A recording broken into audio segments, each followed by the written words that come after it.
So if we look at the therapeutic relationship, so really bringing social work, or I should say ethics into social work, and that sort of one-on-one therapeutic relationship, we're really looking at the values of individualization, sort of that purposeful expression of feeling, controlled emotional involvement, acceptance, non-judgmental attitude, user self-determination and autonomy, and confidentiality.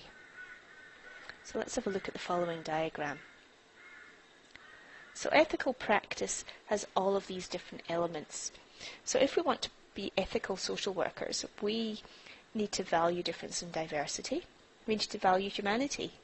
We need to value privacy, value positive change, quality service, choice, and the environment. Now that can be the environment of the person, or it can be our natural environment. So there's a lot there to look at. Valuing the environment is a sort of a new aspect to social work. It's always been there in some shape or form, but it's becoming more explicit now with the development of green and environmental social work. So, let's look at valuing humanity. What does that mean? That means respect for others. Each person has unique worth and human rights.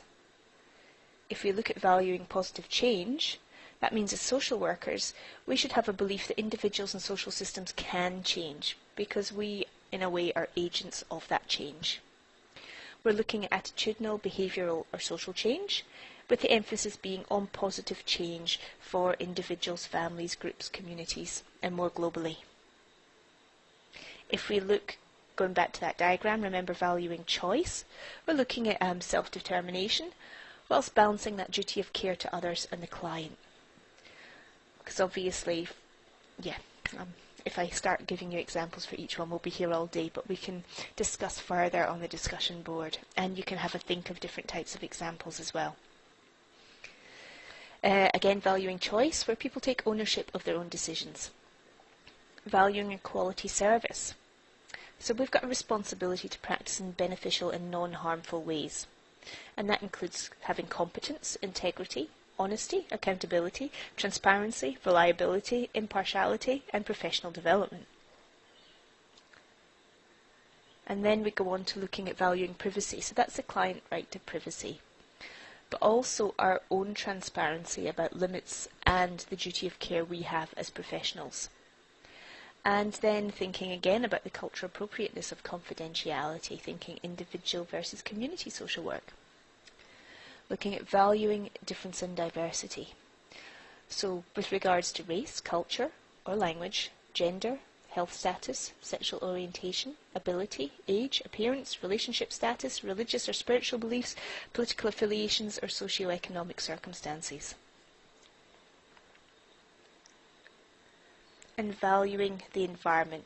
As we said, it could be that attention to person in environment, but also the extension beyond our social to our physical environment, and protection of the environment becomes important, whether we're looking at person and environment, the more green environment, as it were. Okay. So, ethical issues, problems and dilemmas. What's the difference? So an ethical issue is a sort of a legal or technical matter. An ethical problem is something that arises when social workers see that a situation involves a difficult moral decision, but the course of action is fairly clear. However, an ethical dilemma is when social workers and human service practitioners are faced with a choice between two alternatives, but the right choice is unclear. Now, if you just see the reference at the bottom for Banks, Banks writes a lot about social work values, and it's just worth having a bit of a look at some of Banks's work. The ethical challenge. Okay, so when you work with individuals, some of the challenges that might come up might be to do with relationships, boundaries, clarification of roles, disclosure, confidentiality, and negotiation of the relationship. When you work with families and partnerships, some of the issues again, sort of disclosure, confidentiality, privacy, and truthfulness. Ethical challenges when working with groups. Again, confidentiality and its limits. You can see this is a bit of a theme. Disclosure and mediating group dynamics. when working in communities. Ethical challenges can be around indecision and decisions, conflicting agendas, balancing competing claims, resource allocation, political issues, and conflict.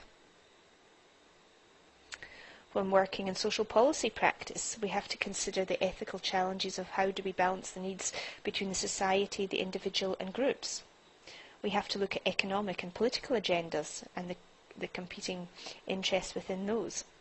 And frequently, the ethical challenges of how do we distribute resources equitably. When looking at research and evaluation, that's when we come more towards your particular codes of ethics. And then looking at participants in research, make sure they're not harmed, that they're informed, consent, privacy, and that the research has integrity and it's accurate. Then we go on to work in organisational practice with management and leadership. So some of our ethical challenges then could be around monitoring. Again, allocating resources, that's a big one. How do you negotiate conflict? How do you keep standards? How do you maintain standards? And supervision. And then if you look at the ethical challenges of working in education and training, we have the issues of paying for qualifications. And what is a professional qualification? And then how do we do that equitably, taking into consider different culture and language? So luckily, there are some tools to help us. So defining ethical decision making. So this is a quote from Donna. The process by which social workers engage in an exploration of values that may be evident in the personal, professional, social and organisational spheres, in order to establish where an ethical dilemma might lie according to what competing principles and what factors take priority in the weighing up of alternatives. So there are a number of different models we can use. Now, in your textbook there is a particular model that we'll cover towards the end, but just have a think about the following models. So we've got process models. They're based on a clear structure with very defined steps, and they usually follow a linear sequence. And the processes and the rules lead to a reasoned decision. Quite often there's a hierarchy of values, but it can be problematic due to that hierarchy of values, and it can lack attention to things like cultural issues. There are models that are reflective, based on feminist perspectives, and they encourage the inclusion of clients in decision making. They question power and the use of power, and they really emphasise the importance of the relationship, self-reflection and intuition. And in these models, consultation with others is encouraged. We then go on to look at cultural models, and they've got similar steps to process models, and they additionally include the reflective element that we looked at previously.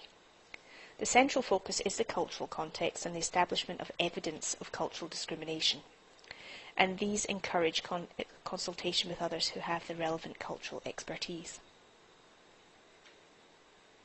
Now, if we look at the inclusive model, that has the essential dimensions which include accountability, critical reflection, cultural sensitivity and consultation. Now there's different steps in the inclusive model, and these include defining the ethical dilemma, mapping out the legitimacy, gathering information, examining alternative approaches and action, and then critical analysis and evaluation. So we've got a bit of a diagram coming up. So this is in your textbook and is an inclusive model of ethical decision making. So if you just see the central elements there, the accountability, the consultation, the cultural sensitivity and the critical reflection. And we just have that cyclical approach where we map, well we define initially. So we define the ethical dilemma, then we map it out, we gather as much information as we think we need, we look at all the different alternative approaches and actions, we critically reflect on those, and that usually helps us come to, a sort of a structured decision. So these are structured decision-making tools, which are very helpful sometimes when you come to, these situations that we looked at generally earlier on. So you may already have an ethical dilemma that you've experienced at work that you might want to practice this model on, or think of a hypothetical. Obviously there's aged care. There's a lot of ethical dilemmas there, particularly around care and control. What the family wants versus what the individual wants. End of life decisions, dementia, Alzheimer's. So if you haven't got a ready example from work, I'd encourage you to think of perhaps one of those examples from aged care. Perhaps the family, the older person is in the early stages of dementia but still wants to stay in their own home. The family doesn't think they're going to be safe. So maybe have a look at playing around with the model and see how that works for you. Okay, so in conclusion, we've had a look at the foundations and historical development of values and ethics, had a bit of a think of the influence of moral philosophy and ethical theory. We've had a look at how do we define ethical issues, problems and dilemmas. Had a think about the ethical challenges in the domains of practice. And finally looked at some different models, but in more detail, the inclusive model of ethical decision making for ethical reflective practice. So continue through the different modules, the module, I should say, and all of the different activities in the module. And you'll come across a list of social workers who are heavily involved in ethics, including Reamer, McAuliffe, Ive, Hugman, Bowles, to name a few. And I'd strongly encourage you to Google some of their work and thoughts, because they are social workers, so it's really helpful to sort of expand on some of these discussions from a social work perspective. Okay, well that concludes this lecture. Thank you again.